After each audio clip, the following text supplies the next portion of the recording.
वाक़या मराज। उम्मे हानी बिनते अबी तालिब से रवायत है कि फरमाया, नबी करीम सल्लल्लाहु अलैहि वसल्लम को मेराज मेरे घर में ही हुआ। रात वहाँ आराम फरमाया। सुबह हुई तो आपने फरमाया, ए उम्मे हानी, आज रात मुझे बैतुल मक़दस ले गए, वहाँ से आसमानों पर पहुँचाया गया, सुबह से पहले वापस ले आए। उम्मे हानी फरमाती है कि मैंने अर्ज की, या रसूलल्लाह, मेरे माँ बाप आप पर कुर्बान हों, मेरी दरख्वास्त है कि इस अजीब बात को मुनकिरों के सामने पेश न फरमाएं, वो यकीन नहीं करेंगे और आपको झूठा कहेंगे। नबी करीम सल्लल्लाहु अलैहि वसल्लम ने फरमाया, खुदा की कसम मैं इस किस्से को किसी से पोशीदा नहीं रखूंगा। दूसरे ही दिन जब सुबह हुई और सूरज अफ से तलू हुआ, अब्दुल्ला बिन अब्बास फरमाते हैं कि नबी करीम सल्लल्लाहु अलैहि वसल्लम मस्जिद हरम तशरीफ लाए और हुजरा में गमगीन और खस्ता खातिर बैठ गए, क्योंकि कुरैश की तकजीब और कम ज़र्फों को इस्तनज़ा के खदशा था। इसी ख्याल में थे कि अबू जहल लईन आया और आपके सामने बैठ गया और आपसे इस्तहाज़ा के तौर पर कहा, ए मोहम्मद सल्लल्लाहु अलैहि वसल्लम, कोई नई चीज जाहिर हुई है और अजीबो गरीब मायनी से कोई हकीकत हासिल हुई। नबी करीम सल्लल्लाहु अलैहि वसल्लम ने फरमाया, हाँ, आज मैंने एक ऐसा सफर किया है जो किसी ने नहीं किया और ऐसी खबर लाया हूँ कि आज तक कोई नहीं लाया। इसने कहा, कहाँ तक का सफर किया है? आपने फरमाया, बैतुल मक़दस और फिर वहाँ से आसमानों की तबकात तक गया। इसने कहा, आज रात गए और सुबह मक्का में थे। आपने फरमाया, हाँ। वो कहने लगा, ऐसी बात को कौम के सामने बयान करेंगे? नबी करीम सल्लल्लाहु अलैहि वसल्लम ने फरमाया, हाँ। अबू जहल चीख उठा, ए ग्रोह बनी काब और ए बनी लुई। लोग इर्द गिर्द जमा हो गए। अबू जहल ने कहा, ए मोहम्मद सल्लल्लाहु अलैहि वसल्लम, जो कुछ मुझसे कहा है इन लोगों के सामने भी बयान कीजिए। नबी करीम सल्लल्लाहु अलैहि वसल्लम ने फरमाया, रात मुझे बैतुल मक़दस ले गए, फिर वहाँ से आसमानों पर ले गए। हाज़रीन हैरान रह गए और दस्ते तासफ मिलने लगे। बाज इस काम में लगो करने लगे क्योंकि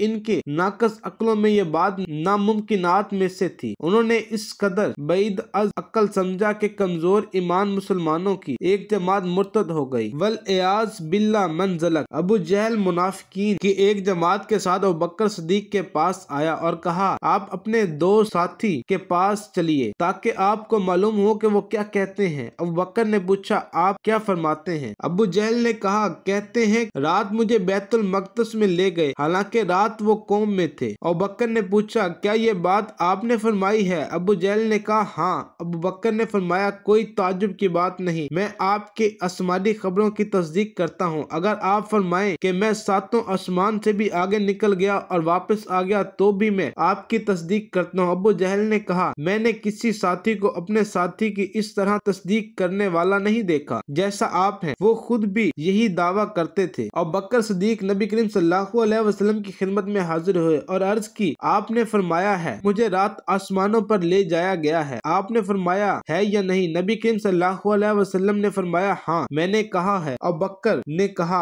आपने सच फरमाया। आपने अर्ज किया, या रसूलल्लाह, कैसे हुआ? आपने शुरू से आखिर तक बयान फरमाया। तर्जुमा, शुरू अल्लाह के नाम से जो बड़ा मेहरबान निहायत रहम वाला है। पाक जात है जो ले गया अपने बंदे को रातों रात अदब वाली मस्जिद से मस्जिद अक्सा तक, जिसमें हमने खूबियां रखी हैं कि दिखला दे इसको अपनी कुदरत के नमूने, वही सुनता देखता है। रात को जब आप सल्लल्लाहु अलैहि वसल्लम सो रहे थे, जिब्राइल अलैहिस्सलाम तशरीफ लाए और आपका सीना चाक करके कलब को आब जमजम से धोया और इसमें ईमान और हिकमत भर दी। आपके पास सफेद रंग का बुराक लाया गया जिस पर आपको सवार किया गया। हजरत जिब्राइल अलैहिस्सलाम ने की रकाब पकड़ी। रास्ते में आपको बहुत से अजाइबात दिखाए गए। बुराक का एक कदम जहाँ तक निगाह जाती थी वहाँ तक पड़ता था। आप सल्लल्लाहु अलैहि वसल्लम को बैतुल मक़दस पहुँचाया गया जहाँ मस्जिद अक्सा में आप इमाम बने और आपके पीछे तमाम अंबिया कराम ने नमाज पढ़ी। फिर तमाम अंबिया से मुलाकात कराई गई। इसके बाद आसमान का सफर शुरू हुआ और एक के बाद दूसरे आसमान पर तशरीफ ले गए, फिर आसमान पर तशरीफ ले गए। हर आसमान पर किसी पैगंबर से मुलाकात हुई, फिर आपको सिदरतुल मुंतहा की तरफ बुलंद किया गया। जिक्र कुरान पाक में भी किया गया है जिसका तर्जुमा ये है, जिसने जिब्रील अलैहिस्सलाम को दूसरी बार सिदरतुल मुंतहा के पास देखा, यहाँ तक के एक मकाम पर पहुँचे, फिर हजरत जिब्रील अलैहिस्सलाम ठहर गए। हमारे प्यारे नबी करीम सल्लल्लाहु अलैहि वसल्लम ने फरमाया कि ऐसे मकाम में कोई दोस्त अपने को छोड़ता है। उन्होंने कहा कि अगर मैं इस मकाम से आगे बढ़ूं तो नूर से जल जाऊं। फिर आपको नूर से पेवस्त कर दिया गया और 70,000 हिजाब तय कराए गए, यहाँ तक के तमाम इंसानों और फरिश्तों की आहट कता हो गई, यहाँ तक कि आप अर्श अजीम तक पहुँचे। अल्लाह ताला की तरफ से हमारे प्यारे नबी सल्लल्लाहु अलैहि वसल्लम को उम्मत के लिए तोहफे दिए गए। सल्लल्लाहु सल्लल्लाहु अलैहि वसल्लम ने अबू बकर से फरमाया, अबू बकर, तुम मेरी हर बात की तस्दीक करते हो। बकर ने कहा, या रसूल अल्लाह, कैसे तस्दीक न करूं? वो खुदा जिसने जिब्राइल को 1000 मरतबा नीचे उतारा,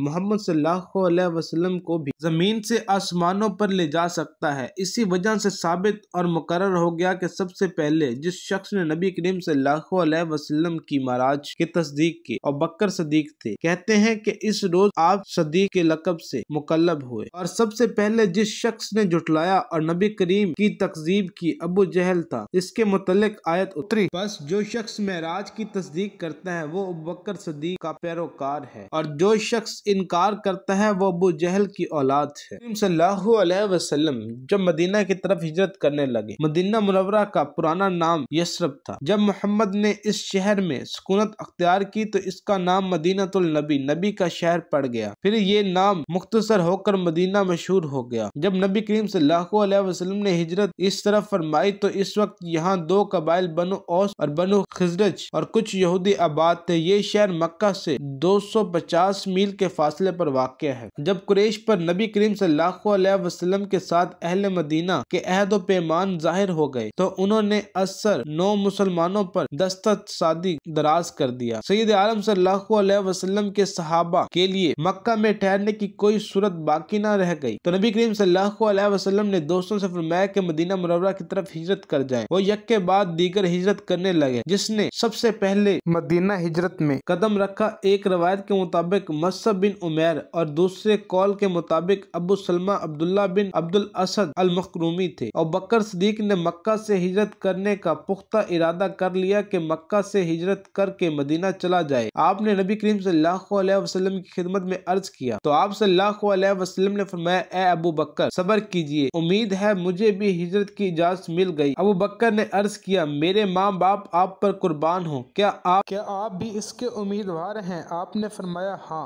और बकर ने अर्ज की, या रसूलल्लाह, मुझे हमराही का शरफ नसीब फरमाए। आपने फरमाया, हाँ, साथ चलो। इस बिशारत के बाद इरादा मुलतवी कर दिया और 4 माह तक मुंतजर रहे। आपने 2 ऊंट खरीदे, एक नबी करीम सल्लल्लाहु अलैहि वसल्लम की खातिर 400 दिरहम में और वाकदी की एक रवायत के मुताबिक 800 दिरहम में एक अपने लिए खरीदा। इनकी अच्छी तरह देखभाल करते और चारा खिलाते रहे ताकि खूब मोटे ताजे हो जाए।